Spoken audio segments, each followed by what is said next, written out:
자, 그럼 이러한 이제 배경에 따라서 현 두 정당이 제시하고 있는 과학기술 정책 공약을 한번 비교해 보도록 하겠습니다. 자, 먼저 더불어민주당에서 제시하고 있는 과학기술 정책 공약입니다. 자, 정책 목표로는 크게 7가지를 이해할 수 있었는데요. 먼저 과학기술혁신 부총리제 도입. 이를 위해서 이제 기초연구와 원천기술 연구에 투자를 집중하고 이런 연구자 중심의 개방형 R&D 체계를 위한 규제를 개혁하겠다. 그리고 두 번째, 미래 국가 전략 기술을 확보해서 기술 주권을 확립하겠다.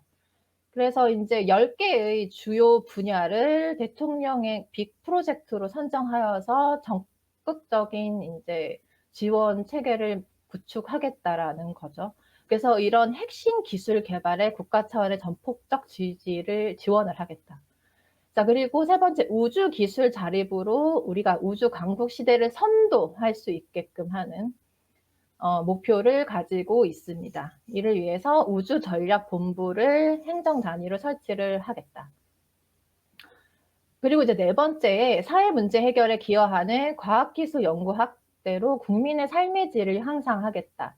그래서 어떤 고위험 사회 문제에 대한 연구 과제를 이제 확대를 할 거고요. 그리고 이런 국민의 안전과 이제 취약계층 집단을 보호할 수 있게끔 하는 국민 체감형 과학기술 연구를 수행하겠다. 이렇게 이제 제시를 하고 있습니다. 그리고 이제 지역의 R&D 자율성 강화로 지역 중심의 과학기술 역량을 획기적으로 증진을 하겠다.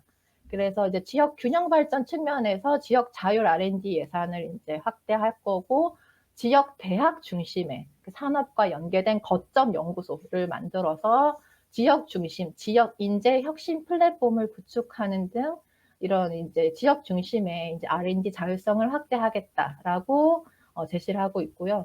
그리고 과학기술 연구자 중심의 연구 환경을 조성을 하겠다. 그래서 현재 이제 연구 과제 중심 제도에 이제 개혁을 구체화하고 있고요. 어떤 뭐 기본 연구비를 보장한다라든지 이런 이제 연구 기관의 이제 연구원의 인건비 지원 비중을 확대하겠다라고 구체하고 있습니다. 그리고 이제 마지막으로 전환 성장이라는 단어로 이를 전환 성장으로 이끌 과학기술 인력을 폭넓게 양성하겠다.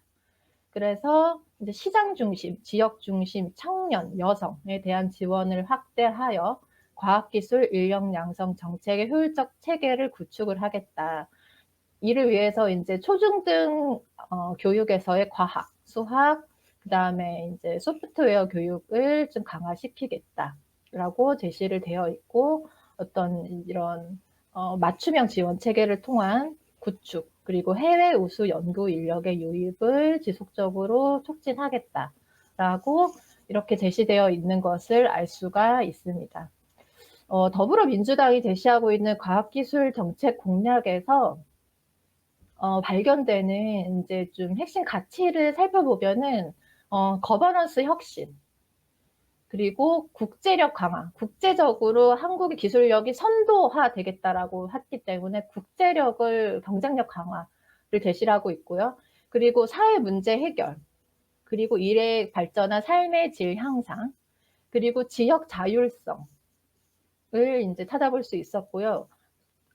그리고 이제 과학기술을 공급해주는 공급자라서 과학기술인, 그리고 과학기술 연구자의 취약 연구계층, 가령 초기 연구자인 청년계층이나 이제 경력 단절 여성에 대한 지원을 제시를 강조를 하고 있고요. 그리고 과학기술 수요자로서 모든 국민, 그리고 어떤 취약계층을 보호하는 이런 부분들에 대한 핵심 가치를 발견할 수 있었습니다. 네, 그럼 다음으로 이제 국민의힘에서 제시하고 있는 과학기술 정책 공약을 한번 살펴보겠습니다. 크게 이제 5가지의 정책 목표를 살펴볼 수 있었는데, 국민의힘 같은 경우는 국민의힘 홈페이지에 각 영역, 사회 영역별로 구체적인 정책 공약들이 상당히 제시가 되어 있어요. 그래서 그 공약 중에서 과학기술이라고 하는 카테고리 하에 제시되어 있는 내용을 중심으로 현재 제시를 해드리고 있습니다. 자, 첫 번째, 과학기술 중심의 거버넌스 구축 및 정책 수립에 과학 전문가를 참여시키겠다. 그래서 역시나 거버넌스 행정 혁신을 제시를 하고 있는데요. 과학기술 전문 담당관을 두고, 그리고 필요시 업무를 민간 전문가에게 개방하고, 그 다음에 현장 전문가를 강조를 하고 있습니다. 그리고 이런 이제 국민들이 좀 더 정부와 이제 소통을 원활하게 할 수 있게끔 하는 디지털 플랫폼 정부를 실현하겠다라는 수단을 제시하고 있습니다. 과학기술 국제협력 기술 동맹을 강화하겠다. 그래서 과학기술 선진국과 함께 동맹, 그리고 양자 협력을 확대를 할 거고, 국제협력 프로젝트를 유치하고 참여하는 것을 강조를 하고 있는 거죠. 그리고 이제 고부가 가치 인프라 산업에 대한 수출을 활성을 하는, 그래서 국제 협력에 좀 더 강조를 두고 있는 것을 알 수가 있습니다. 자, 세 번째, 과학기술 특구 형성 및 미래기술 지원 확대로 민간 지방을 활력화시키겠다. 이도 마찬가지로 이제 지역 중심에 이제 그 특화되어 있는 기술 개발을 하겠다라는 의미로 이해할 수 있고요. 이에 제재가 되는 어떤 규제들이 있으면 이를 철폐를 하고 민간 연구 개발을 적극적으로 이루어질 수 있게끔 투자를 하겠다. 그리고 이제 네 번째로 청년 과학자 등 도전적 연구 개발 환경을 조성을 하겠다. 그래서 성과보다 이런 과학기술인 중심의 연구 투자를 지향을 하고 있고, 이런 도전적, 창의적 연구에 제약을 주는 제도를 개혁을 하겠다. 그리고 특히 이제 어떤 출산이나 병력이나 육아로 인한 연구 단절 과학자가 있을 시 이들이 현장에 복귀할 수 있게끔 하는 프로그램도 역시 강조를 하고 있습니다. 그리고 이제 마지막으로 인재 양성 측면에서 과학 인재 기회 사다리로 체계적 관리라는 목표를 수립을 하였고요. 이를 위한 구체적 방법으로 초중등 수학 과학 정보 교육을 확대하겠다. 그리고 AI 인재 양성을 위한 교육 커리큘럼을 만들겠다. 그리고 이제 수도권 이런 것에 대해서 이제 청년 과학자를 정부 연구 개발에 적극 이제 참여시키는 기회를 많이 만들고, 그리고 국내외 과학자들이 서로 이제 교류할 수 있게끔 하는 이런 모형을 구체적으로 제시를 하고 있습니다. 네, 지금 이제 국민의힘에서 이런 과학기술 정책 공약을 전체적인 내용을 중심으로 핵심 가치를 좀 몇 가지를 이제 찾아본다면은 역시나 행정, 거버넌스 혁신을 제시를 하고 있습니다. 그리고 국제 협력을 이제 강화를 하고 있다. 지금 이제 그 더불어민주당에서는 국제적인 선도화라고 하는 의미에서의 이제 국제적인 경쟁력을 강조를 했다면, 국민의힘에서는 국제 협력, 동맹이라고 하는 국제 협력을 보다 강조하고 있는 걸 알 수가 있고요. 그리고 이제 역시나 지역 맞춤형, 지역 중심의 이제 연구 개발이 이루어질 수 있게끔, 그리고 청년 과학자의 도전성, 창의성을 강조를 하고 있는 것을 알 수가 있었습니다. 그리고 공급자로서 과학기술인, 그리고 취약 연구 계층을 지원하겠다 라고 하는 요소를 발견할 수 있었습니다. 네, 그럼 이제 이렇게 두 당에서 제시하고 있는 과학기술 그 정책 공약을 한번 이제 비교 분석을 해보면은 이 표로 이제 요약이 될 수가 있습니다. 크게 이제 과학기술 혁신을 위해서 어떤 거버넌스와 조직 개편을 강조를 하고 있고요. 그리고 이제 국제 경쟁력, 그러니까 우리가 이제 기술 주권을 확립하기 위해서 국제적인 경쟁력을 확보하겠다라고 더불어민주당은 제시를 하고 있는 반면, 국민의힘에서는 국제협력, 동맹을 강조하고 있는 걸 알 수가 있었습니다. 그리고 더불어민주당에서는 이제 사회 문제 해결, 과학기술을 통한 사회 문제 해결, 그리고 삶의 질 향상이라고 하는 것을 강조를 하고 있는 반면, 국민의힘 측의 공약에서는 그 부분이 이렇게 드러나진 않은 것으로 보여집니다. 그리고 이제 연구 개발에 있어서는 지역 중심의 자율성을 더불어민주당에서 강조를 하고 있고요. 국민의힘에서도 지역 맞춤형이라고 하는 이제 연구 개발을 강조를 하고 있는 것으로 알 수가 있었습니다. 그리고 과학기술인의 자율적인 연구 환경을 조성하겠다라는 이제 더불어민주당의 가치 부분이 국민의힘에서는 청년 과학자의 도전성 그리고 창의성이라고 하는 부분이 제시되어 있는 것을 알 수가 있었고요. 그리고 이제 마지막에 인력 양성, 인재 육성의 중요성을 강조를 하고 있는데 이런 더불어민주당 측에서는 전환적 성장, 현재 이제 경제 발전이 우리가 여러 전환의 시점을 맞이하였다라는 관점으로 전환 성장을 위한 인력 양성이 필요하다. 그리고 국민의힘에서는 인재들이 다양하게 인재를 키울 수 있게끔 하는 계층의 이제 기회 사다리에 체제를 개선하겠다라고 하는 부분으로 정책 목표가 이제 비교될 수 나왔습니다. 그리고 이 지금 이제 정책 수단은 두 당에서 이제 거버넌스 혁신이라던가 그리고 규제 개혁에 필요한 제도를 수립하겠다. 그리고 필요한 영역에 있어서는 학교 교육 과정, 교과목을 새롭게 신설이나 개정을 통해서 초중등 연계 교육 방향에서의 과학기술, 인재 양성이라고 하는 측면을 제시를 하고 있는 것을 알 수가 있습니다. 차이가 나타나는 부분은 이제 더불어민주당에서는 이런 이제 사회 문제 해결, 삶의 질 향상이라고 하는 부분을 포함하고 있지만 국민의힘에서의 정책 공약에서는 이런 부분이 다소 드러나지 않는 것으로 알 수가 있다라는 부분이 나타났습니다.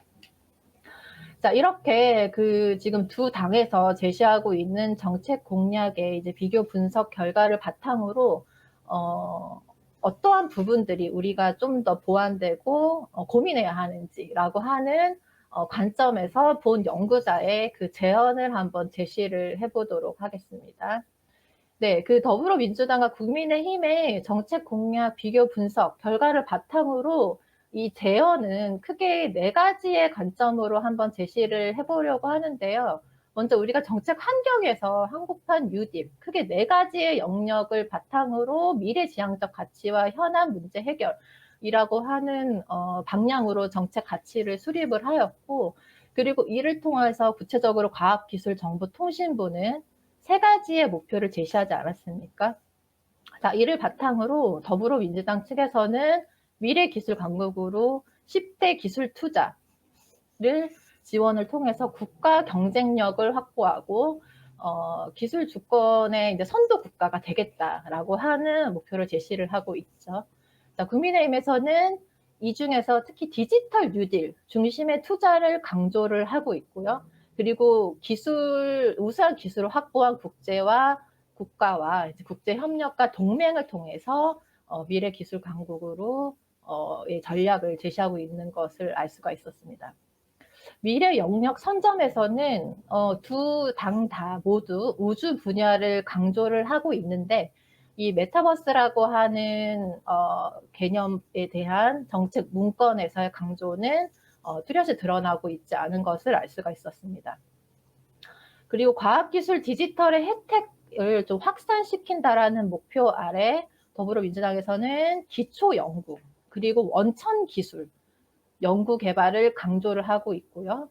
그리고 기술혁신, 신재생에너지를 같이 함께 강조를 하고 있습니다. 그리고 사회 문제 해결을 위한 기술 개발을 포함을 하고 있고요. 디지털 포용이라고 하는 개념으로 적용을 하고 있습니다.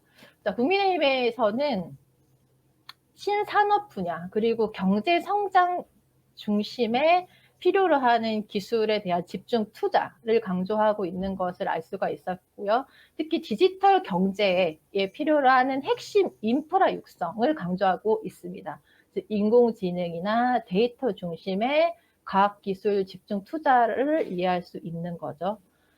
자, 이렇게 두 당의 어떤 구체적인 목표와 방법을 참고하면 이 한국판 뉴딜에서 제공하고 있는 4가지의 영역에서 지금 이제 더불어민주당은 디지털 뉴딜 강조를 하고 있고요. 그다음 그린 뉴딜, 휴먼 뉴딜도 다루고 있는 것을 알 수가 있습니다. 그리고 지역 균형 뉴딜을 함께 고려하고 있는 걸 알 수가 있고요. 국민의힘 측에서는 디지털 뉴딜, 지역 균형 뉴딜을 강조를 하고 있지만 이런 그린 뉴딜이나 휴먼 뉴딜의 컨셉에서는 과학기술 정책을 접목시키지 않는 경향이 있다라고 이해할 수 있었습니다.